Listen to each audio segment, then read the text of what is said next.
When a mother cries, a country bleeds. Before a war is fought with guns, it is first fought with silence.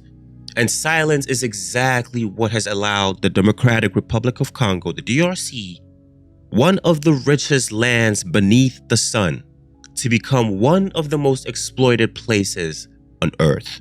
Tonight, we break a silence that the world has mastered.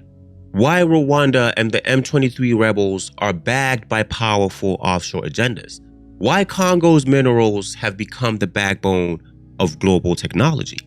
Why a 15-year-old boy named Kalala and his mother Mama Zawadi represents the true cost of this forgotten war. Let's begin. Let's start with a quick primer of the richest poor country on Earth. See, Congo sits in the heart of Africa, a nation blessed with cobalt, copper, gold, diamond, coltan, lithium, and forests that can power the world. But the blessing became a curse. Colonial Belgium cut Congo up like a mine and left a wound that never healed. After independence, offshore agendas arrived to continue the extraction, quietly, strategically, violently.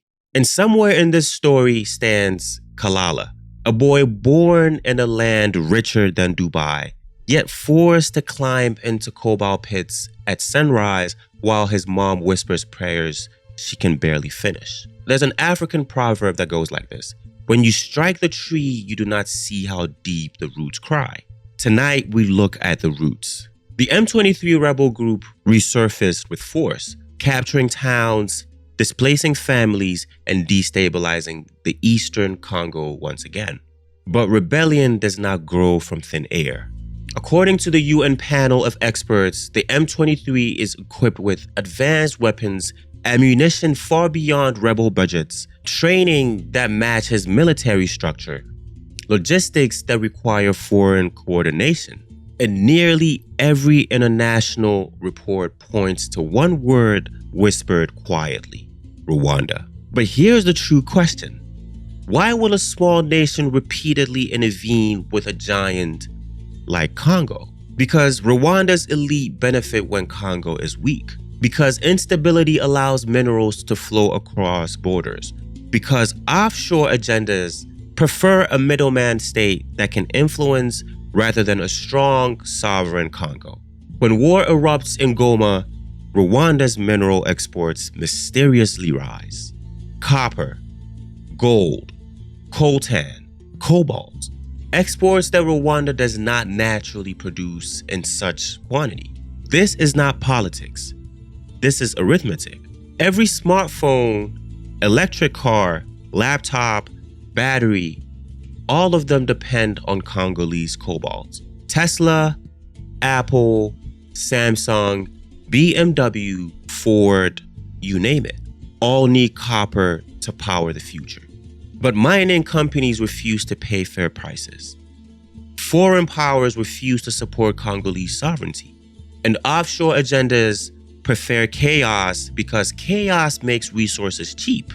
This is why Kalala descends into darkness each morning, bare hands gripping cold rocks, while Mama Zawadi wonders whether her son will return home or whether the earth will swallow him like so many others. The global north debates green energy, while Congolese children bleed for it.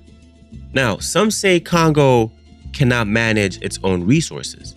But how can a nation manage its wealth when war is manufactured at every border, when rebels are armed from the outside, and when the world pays for instability that destroys governance? Congo is not only attacked from the outside, it faces betrayal from the inside. Certain politicians are funded by foreign interests. Some generals collaborate with smugglers. A few community leaders echo narratives written thousands of miles away. This is what fractures a nation.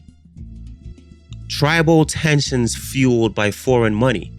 Leaders chasing offshore approval instead of national unity.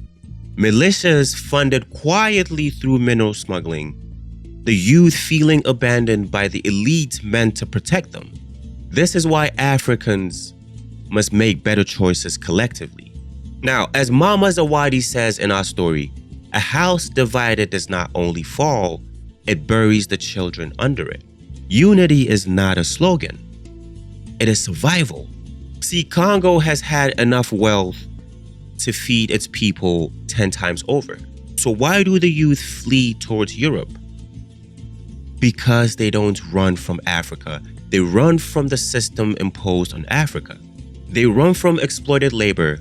They run from manufactured poverty. They run from corrupt gatekeepers and leaders who sell minerals cheaply. They run from offshore agendas blocking industry and wars financed for extraction. Even Kalala dreams of Europe, not because he hates the Congo, but because he fears Congo will protect him. This, ladies and gentlemen, is the tragedy. A rich land sending away its richest resources, which is its children.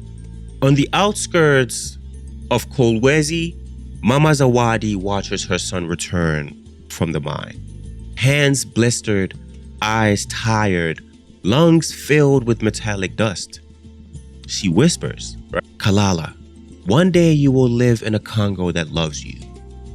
But Kalala answers, "Mama, when will Congo love itself?" This is the heart of the crisis. Congo's war is not only military, it's psychological, economical, historical. It's a war over identity. So what can we do? What must we do? Because I believe Congo can rise, and it will rise if it embraces 5 elements. 1, regional unity, because the Sahel Alliance model shows the way. Congolese security must link with Angola, Zambia, Tanzania, Burundi. There should be industrialization, not extraction. Build factories that refine cobalt, not sell raw materials or raw minerals that make others rich. There should also be youth mobilization. See, Kalala and millions like him must become the engineers, the doctors, the scientists, not the miners of Africa's future. We must also cut off internal betrayals, expose smuggling networks, punish collaborators, reward loyalty to the land, replace dependency with cooperation, not isolation, but balanced alliances that respect sovereignty. Now, some say Congo cannot build this future, but every strong nation today was once called impossible, including Rwanda itself, including South Korea, including Singapore. Congo's rise only feels impossible because the world profits from its stagnation. The day Congo roars, Africa will rise. Now, there's a saying in Swahili, now pardon my Swahili because I might butcher it. Usipoziba ufa, utajenga ukuta. If you do not seal the crack, you will have to build the wall. Now, if I spoke that Swahili proverb wrong, please let me know in the future, in the comments. I appreciate that. But let's continue. Congo has basically been repairing cracks for decades. Cracks created by foreign greed, internal betrayals, and the politics of silence. But the new generation, the Kalalas of Africa, are no longer silent. And the mothers, the Zawadis of the continent, are no longer begging. They are rising, they are mobilizing, they are demanding a Congo that stands tall. The day Congo controls its wealth, the day Congo protects its children, the day Congo speaks with one voice, Africa will not rise. Africa will roar. And the world will finally hear the truth it has tried to bury beneath cobalt and silence.